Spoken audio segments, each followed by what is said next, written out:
नमस्कार। बीजेपी की एक अहम वर्कशॉप मंच पर मौजूद थे पूर्व मुख्यमंत्री और पार्टी के राष्ट्रीय उपाध्यक्ष वसुंधरा राजे। लहजा तल्ख, शब्द तीखे और दर्द खुलकर सामने आया। वसुंधरा राजे कहती हैं कि अगर 1 घंटे में अफसर कार्यकर्ताओं का फोन नहीं उठाता तो उसे भुगतने के लिए तैयार रहना चाहिए। लेकिन सवाल ये है कि क्या ये सिर्फ कार्यकर्ताओं की पीड़ा है या फिर बीजेपी के भीतर चल रही अनकही दूरी की झलक। वसुंधरा राजे का यह बयान सिर्फ अफसरशाही पर है या ये बयान बीजेपी के संगठनात्मक हालत पर भी सवाल खड़ा कर रहा है। जब वो कहती है कि कार्यकर्ताओं की आवाज प्रधानमंत्री और मुख्यमंत्री की आवाज है, तो यह बात प्रेरणा से ज्यादा वो याद दिलाने वाली जैसी लगती है। क्योंकि सियासी गलियारों में यह चर्चा नई नहीं है कि वसुंधरा राजे और बीजेपी में मौजूद नेतृत्व के बीच दूरी लगातार बढ़ रही है।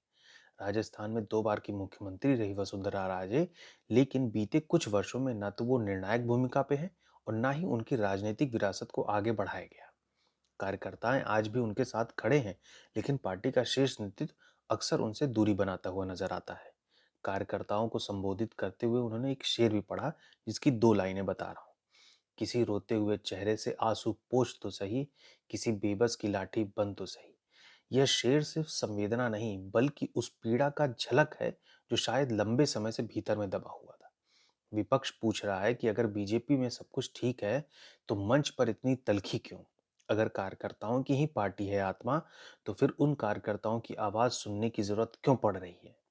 बीजेपी खुद को दुनिया की सबसे बड़ी पार्टी कहती है, लेकिन आज सवाल ये है कि क्या पार्टी में अपने ही सबसे अनुभवी नेताओं को हाशिए पर रखकर कार्यकर्ताओं को मजबूत कर पाएगी, या फिर यह बयान सिर्फ बीजेपी के भीतर चल रही उस खामोश का दरार का संकेत है जो आने वाले समय में गहरी हो सकती है।